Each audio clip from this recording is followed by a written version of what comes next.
Assalamualaikum warahmatullahi wabarakatuh. Perkenalkan, nama saya Tia Oktaviana dan partner saya Wulan Mukaromah. Di sini kami akan menceritakan dongeng tentang Putri Gading Cempaka dalam cerita rakyat Bengkulu. Selamat menyaksikan. Dahulu, di daerah Bengkulu Tinggi pernah berdiri sebuah kerajaan. Kerajaan itu bernama Kerajaan Sungai Serut. Raja pertama kerajaan ini bernama Ratu Agung. Ratu Agung memerintah negeri itu dengan arif dan bijaksana. Ratu Agung mempunyai 6 orang putra dan 1 orang putri. Keenam putra tersebut adalah Kelambu Api atau biasa dipanggil Raden Cili, Manuk Mencur, Lemang Batu, Tajuk Rampung, Rindang Papan, Anak Dalam, dan yang terakhir, Putri Gading Cempaka. Selain kepemimpinan Ratu Agung, kerajaan ini terkenal juga akan kecantikan Putri Gading Cempaka. Suatu hari, Ratu Agung sakit keras. Ia mendapat firasat bahwa ajalnya tidak akan lama lagi tiba. Sang raja pun mengumpulkan ketujuh anaknya untuk menyampaikan wasiatnya. Wahai anak-anakku, ayahanda tak akan lama lagi hidup di dunia ini. Maka, sebelum itu, ayahanda akan menitipkan 2 wasiat kepada kalian, kata sang ayah dengan suara lirih. Wasiat pertama sang raja adalah tentang menunjuk Anak Dalam sebagai bakal pengganti dirinya untuk menjadi seorang raja. Sementara, wasiat kedua adalah jika negeri Sungai Serut tertimpa masalah besar dan tidak bisa lagi dipertahankan, anak-anaknya diminta menyingkir ke Gunung Bungkuk. Kelak, di sana akan datang seorang pangeran yang berjodoh dengan bungsunya, yaitu Putri Gading Cempaka.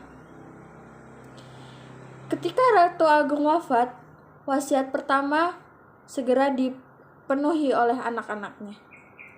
Anak Dalam menjadi raja dan nama kerajaan Sungai Serut diganti menjadi Kerajaan Bangkahulu.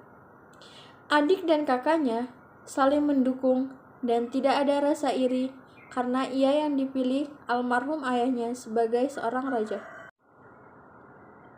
Seperti ayahnya, Raja Anak Dalam adalah pemimpin yang arif hingga kemasyhuran kerajaan ini tetap berkibar ke banyak negeri. Termasuk juga tentang kecantikan Putri Gading Cempaka yang mulai beranjak dewasa. Suatu hari, Raja Muda Aceh hendak melamar Putri Gading Cempaka. Tentu saja lamaran itu ditolak. Karena Raja Anak Dalam ingat wasiat dari almarhum sang ayah. Akibat penolakan itu, Raja Muda Aceh pun marah. Ia sudah mengirim pasukannya untuk menyerang kerajaan Bangkahulu. Peperangan ini mengakibatkan derita yang amat besar bagi rakyat serta keluarga kerajaan Bangkahulu. Raja Anak Dalam kembali teringat pesan dari sang ayah. Wahai saudara-saudaraku, sesuai dengan pesan ayahanda bahwa jika negeri ini sudah tidak aman lagi, kita disarankan untuk menyingkir di Gunung Bungkuk, kata Raja Anak Dalam. Kemudian mereka bersama-sama menuju ke Gunung Bungkuk untuk menyelamatkan diri. Sepeninggalan Raja Anak Dalam, keadaan kerajaan semakin kacau dan perang saudara terjadi di sana-sini. Lalu muncullah Maharaja Sakti. Ia adalah utusan kerajaan Padaruyung dari Minangkabau untuk mendamaikan pertikaian tersebut.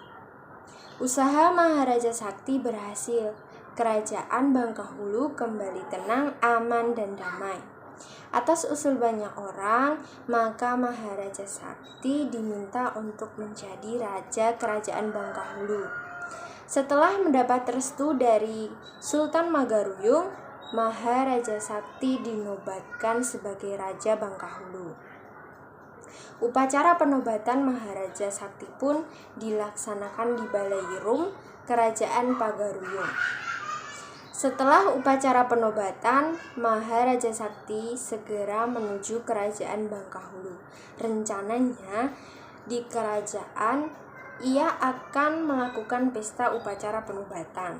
Tetapi sebelum hal itu dilaksanakan, terjadi hujan badai berhari-hari, hingga upacara penobatan tidak jadi dilaksanakan. Pada malam hari, Baginda Maharaja Sakti bermimpi melihat seorang putri cantik yang berjalan di tengah badai hujan. Anehnya, putri itu tidak terkena badai sedikit pun.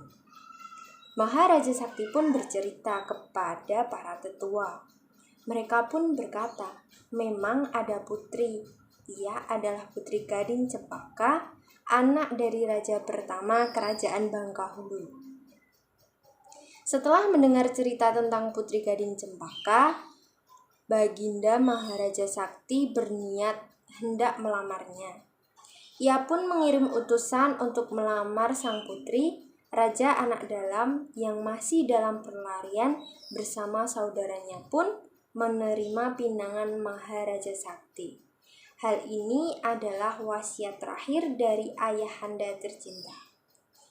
Tak lama pesta pernikahan digelar dengan megah dan meriah. Setelah Maharaja Sakti dan Putri Gading Cempaka menikah, dibangunlah sebuah istana baru yang megah sebagai pusat pemerintahan. Karena letak istana itu berada di kuala Sungai Lemau, maka kerajaan itu pun berganti nama menjadi Kerajaan Sungai Lemau. Sekian dongeng Putri Gading Cempaka dari kami.